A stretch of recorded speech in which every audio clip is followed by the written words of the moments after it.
It was a warm and bright Saturday afternoon in downtown Phoenix. The sun shined softly on the sidewalks and a calm breeze moved through the streets. Families walked together, holding ice cream cones and laughing. Street vendors shouted about fresh tacos and sweet corn. Tourists stopped to take pictures near the colorful murals painted on the buildings. There was peace in the air, like a city breathing in the weekend. But none of them knew that within minutes, everything was about to change. In the middle of the crowd, one man walked alone. He didn't smile, he didn't wave, he wasn't looking for attention. It was Steven Seagal. His dark denim jacket hung over his shoulders. His navy boots tapped quietly on the pavement. His hair was slicked back, neat as always. His sunglasses covered his eyes, but not his calm presence. He didn't look like a celebrity. He looked like a man carrying years of silence and strength. He walked toward a small bookstore tucked between two shops. It was the same bookstore he used to visit when he was younger. Not many people noticed him, and that was fine by him. All Steven wanted today was peace, a quiet afternoon, a few minutes with old memories. But the world had a different plan. Just as Steven reached the corner, loud tires screamed against the road. A police car flew into the parking lot fast and careless and stopped across two parking spaces. The door burst open with a loud slam. Out stepped a police officer, tall, broad, and full of pride. Officer Bradley Knox. His chest puffed, out like he owned the street. His buzz cut was sharp and his sunglasses hid his eyes, but his smirk said everything. It was the look of a man who liked control, who liked to be feared. People turned their heads. Even the taco vendor paused, watching. Bradley walked across the street, not slowly, but like a storm coming toward someone. On the sidewalk sat a teenage boy, skinny, quiet, maybe 15 years old, with a skateboard by his side. He was just sitting there, not moving, looking scared as the officer came closer. "You think you can tag that wall and get away with it?" Bradley barked. The boy's eyes went wide. I didn't do anything, that was already there." His voice cracked, but Bradley didn't care. His hand snapped out and grabbed the boy's wrist. He twisted it hard. The boy let out a sharp cry. "You lying to me now? Get up," the officer yelled. People nearby stopped walking. A couple raised their phones. Others froze in place. Nobody spoke. But Steven Seagal did. He took a step closer and said in a calm, strong voice, "Officer, that kid didn't do anything. I saw him sitting there before you even pulled up." Bradley turned like someone had interrupted a show he was starring in. His mouth curled into a smirk. "Excuse me," he said, squinting at Steven. "I said I saw him. He wasn't tagging anything. You've got the wrong kid." The officer scanned Steven's body from head to toe. "Who are you, his dad?" "No," Steven replied. "But I care when I see a kid getting bullied by someone wearing a badge." A soft murmur moved through the crowd. Some people looked at each other. They knew something was happening now. Bradley dropped the boy's wrist and walked toward Steven. He made his voice louder so everyone could hear. "Listen here, old man. I don't need some wannabe action star telling me how to do my job. Walk away or I'll make you." Steven didn't move. His face stayed calm, voice steady. "Then go ahead." Bradley blinked. "What? You want to make this mistake? Make it," Steven said again, softly but clearly. People around them grew quiet. Phones were lifted higher. Even the street corn vendor leaned over his cart, watching. Bradley's lip curled with anger. "You've got 5 seconds to get out of my face." Steven stood tall and said, "You just used up 4. And that was it." Bradley shoved Steven hard with both hands. It was meant to knock him back, to make him stumble in front of everyone. But Steven didn't move an inch. He stood still like a mountain. The crowd gasped. Bradley's eyes changed. Something inside him knew he had crossed a line. Steven slowly took off his sunglasses and looked at the officer. His voice was low, but it carried like thunder. "You really shouldn't have done that." The city had been full of noise before. But now, silence. Because everyone saw it. A moment where one man used his power to hurt and another used his strength to protect. And deep inside that silence, something had shifted. The air felt heavy, not just because of the heat, but because something important had just happened. Everyone around the scene stood still, unsure of what would come next. The cop had pushed Steven Seagal, a man many knew from the movies, but few truly understood. Yet today there were no cameras, no scripts. This wasn't acting. This was real. Officer Bradley Knox stared into Steven's eyes and saw something cold and quiet. Not anger, not fear. Something deeper, a warning. But he ignored it. He thought he still had control. Thought the badge on his chest gave him power. He didn't know he had just stepped into a moment that would change his life forever.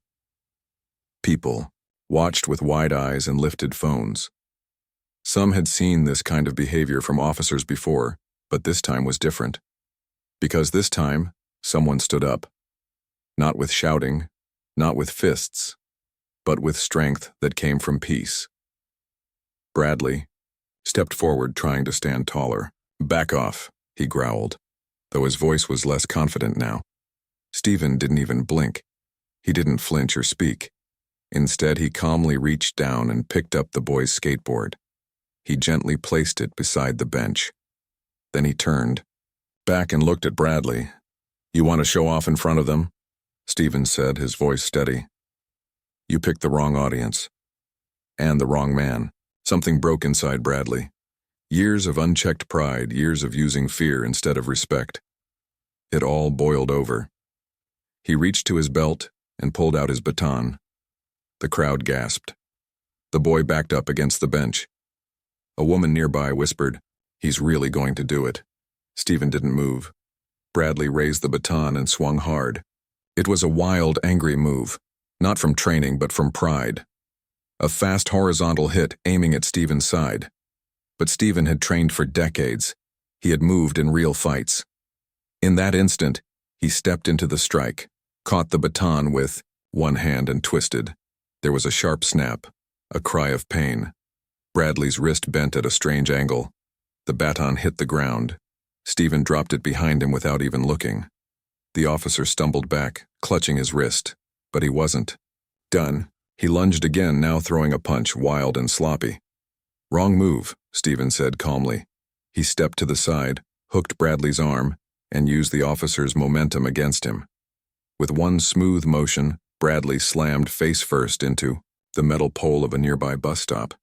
The sound of the impact rang out like a bell. He bounced off it and dropped to the pavement with a painful grunt. The crowd was silent at first. Then one person whispered, "That's Steven Seagal." Another said, "He didn't even fight. He defended."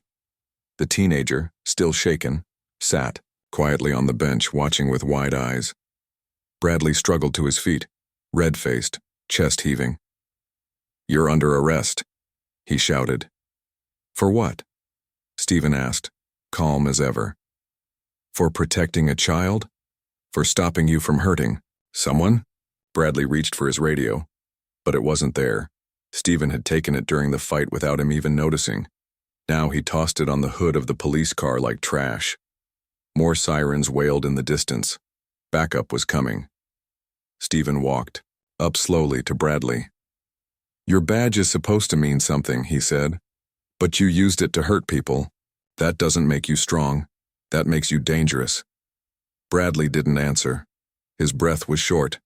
His pride had taken a hit worse than any punch. People stared. Phones kept recording. Just then, 2 more police cruisers pulled up. The lights flashed red and blue across the faces of the crowd. Out stepped Lieutenant Donna McKay. She was known in the city for her fairness. People respected her. She looked at the crowd, at the bent baton, at the trembling boy, and at Bradley, who stood like a man who had just realized his worst fear. She didn't yell. She didn't draw her weapon. She just said, "Someone better tell me what happened." Voices broke out everywhere. He attacked the kid. Steven didn't do anything wrong. He defended that boy. He just stood there, and the officer went crazy. The boy finally pointed and said softly, "He saved me." Lieutenant McKay turned toward Bradley. Her face was unreadable. Is that true? Bradley's voice shook. He assaulted me. He tried to stop an arrest. She frowned. An arrest of a boy sitting with a skateboard? Steven didn't interrupt. He didn't need to. He simply reached into his pocket and pulled out a small blinking device. A personal body cam. It's all here, he said, handing it to her. The crowd went silent again. Bradley's face turned pale. Everyone was about to witness the truth. Clear, simple, and undeniable. And the world was about to see what happens when power meets real strength. The tension felt like a storm cloud hovering over the street.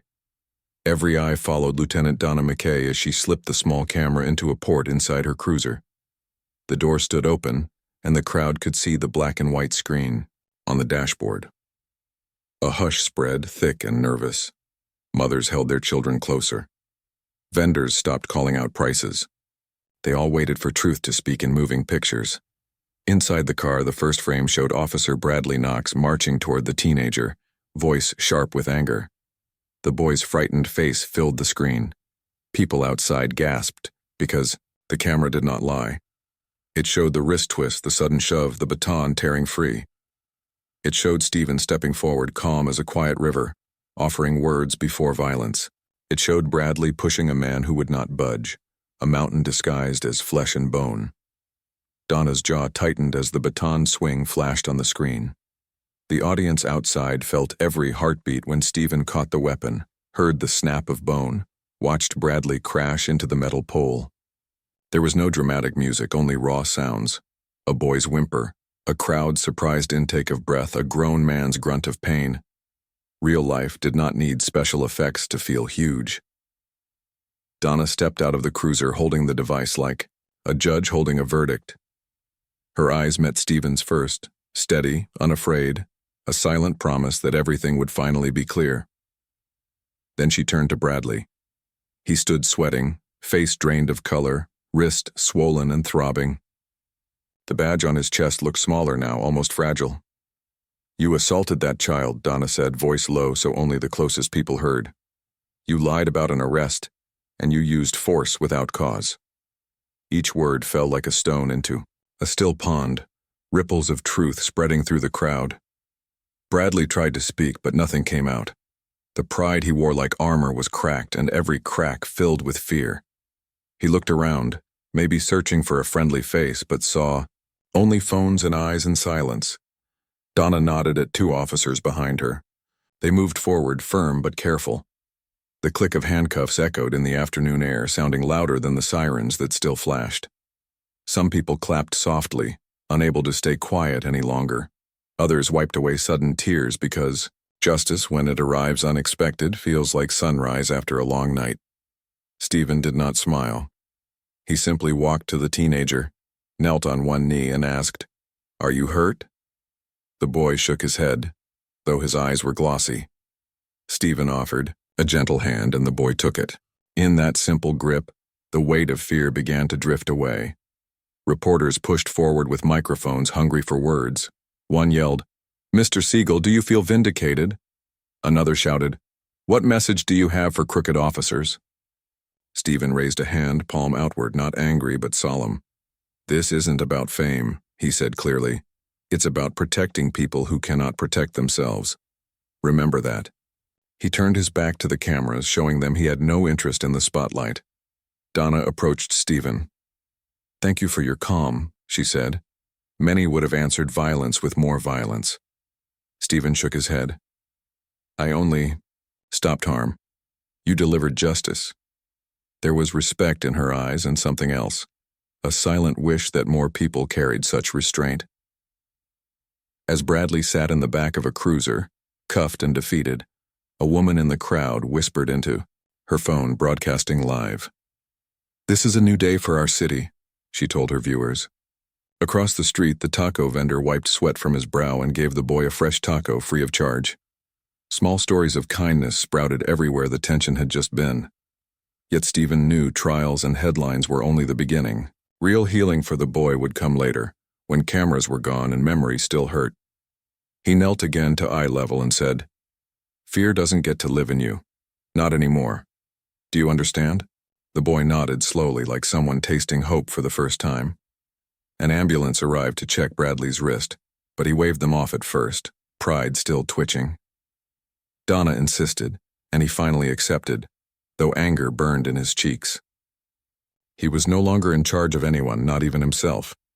Before leaving, Donna handed Steven a business card.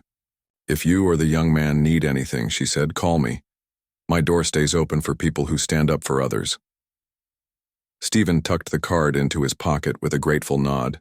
The sun lowered, casting long shadows where the drama had played out. Police tape fluttered in the breeze. One by one, people drifted away, but not before sharing looks that said, "We saw you. We know the truth." A community's pulse had changed, beating a little stronger because someone chose courage over comfort. Steven and the teenager began walking toward the city bus stop. No reporters followed now. Their story was already captured. The boy held his skateboard in one hand and rubbed his wrist with the other. Steven kept a gentle pace beside him, neither leading nor following, simply walking like a guardian. Down the block, a mural showed a giant bird breaking free from chains, bright, wings stretching across brick. The boy looked at it and whispered, "That's how I feel." Steven smiled softly, the first sign of light on his face all day. "Hold on to that feeling," he said. "Freedom is worth guarding." They continued, two figures moving through, golden light leaving behind a street forever changed because the truth had finally spoken, and people had chosen to listen. 1 week later, Phoenix felt different. Not because the weather had changed, but because something deeper had shifted. The video of Steven Seagal protecting a young boy from an aggressive officer had spread across the internet like wildfire. News reporters played it again and again, social media platforms filled with words like hero, protector, and real man. But Steven wasn't watching the news. He wasn't reading the comments. He didn't care about being famous. Again, he cared about something else, something smaller, something stronger. The boy. The world now knew the truth about Officer Bradley Knox. He was suspended, stripped of his badge, and charged with assault and misconduct. His trial was coming, and it wouldn't be easy. The city had turned against him. People were angry, but justice was in motion now, and the law would do the rest. Steven had already moved on from the spotlight. He was back at his quiet dojo, on the edge of the city. The wooden floors smelled of old polish, and the walls were lined with peaceful paintings. No reporters here, no phones, just silence, discipline, and a quiet strength that lived in every breath. The boy stood in front of Steven now. He was barefoot, wearing loose clothes that Steven had given him. His wrist was still a little sore, but his eyes were brighter, braver. He bowed with respect, and Steven bowed back. "You sure you want to do this?" Steven asked gently. The boy nodded. "If it helps me be like you." Steven looked at him for a moment, then shook his head softly. "It's not about being like me. It's about learning to never let fear control your life, you understand?" The boy paused, then smiled. "Yeah, I think I do." And so, they began. Steven taught him how to stand firm, how to balance his weight, how to breathe deeply, not just to fight but to stay calm when the world tried to shake him. They moved slowly, step by step. It wasn't flashy, it wasn't fast, but it was powerful, because it was real. Outside, the news trucks had long packed up. The headlines had changed to something else. But what Steven taught inside those wooden walls would last much longer than any news cycle. A few days later, the boy's mother visited the dojo. Her eyes filled with tears when she saw her son practicing in silence. She hugged Steven tightly. "Thank you for saving him," she whispered. Steven didn't answer right away. He just looked at the boy, still focused on his stance. "He's saving himself now," he said softly. Word of the dojo began to spread, not because of the fight but because of the healing. More kids came. Quiet kids, bullied kids, lost kids. And Steven welcomed them. Not with big speeches, but with quiet lessons, with trust, with time. One evening while sweeping the floor, Steven found a note left on the bench near the mats. It was from the boy. It said, "You didn't just save me that day, you taught me how to save myself." Steven folded the note and kept it in his jacket pocket. He didn't need trophies. He didn't need praise. That note was enough. Meanwhile, Officer Bradley Knox sat in silence at home, watching his world crumble. The trial was approaching fast. His name was now linked to shame, not pride. He no longer walked with power, no longer stood tall. The same people who once feared him now called for justice. The city had learned a lesson, that a badge doesn't make a person right, and that real strength isn't loud or cruel, it's calm, firm, and built on truth. One day, a reporter visited the dojo again, hoping to get another interview with Steven. She asked, "Do you have anything to say to the millions watching you?" Steven looked around at the students practicing slowly in the room, then turned to the camera. "I didn't do anything special," he said. "I just didn't look away. Sometimes the strongest thing you can do is simply step forward when others step back." Then he turned his back on the camera and returned to teaching, showing a small girl how to hold her ground. Because Steven knew the world was full of people who were scared, who were small, who were told they didn't matter. And if he could help just one of them learn to stand up, not in anger but in peace, then that was enough. The story of what happened that Saturday afternoon became more than a viral video. It became a reminder, a symbol, that sometimes the right person shows up at the right time, and that doing the right thing, even quietly, can echo louder than violence. And so, as the sun set once again over Phoenix, Steven Seagal stood in his quiet dojo, not as a movie star, not as a hero, but simply as a man who chose to protect instead of walk away. And in doing so, he gave others the strength to do the same.